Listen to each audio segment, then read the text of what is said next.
కొడికూర చిల్లుగారి. ఈ సాంగ్ భలే ఉంటుంది కదండి. ఈ కాంబినేషన్ కూడా అదిరిపోతుంది. ఎలా చేసుకోవాలో చూసేద్దామా.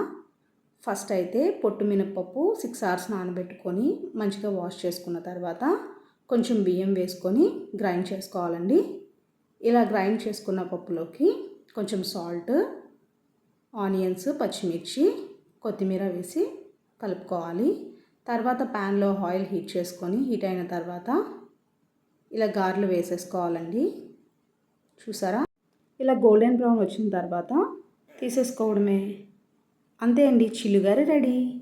నెక్స్ట్ ప్యాన్ పెట్టుకొని ఆయిల్ వేసుకున్న తర్వాత చాప్డ్ ఆనియన్స్, మిర్చి వేసుకొని కాసేపు ఫ్రై చేసుకోవాలండి.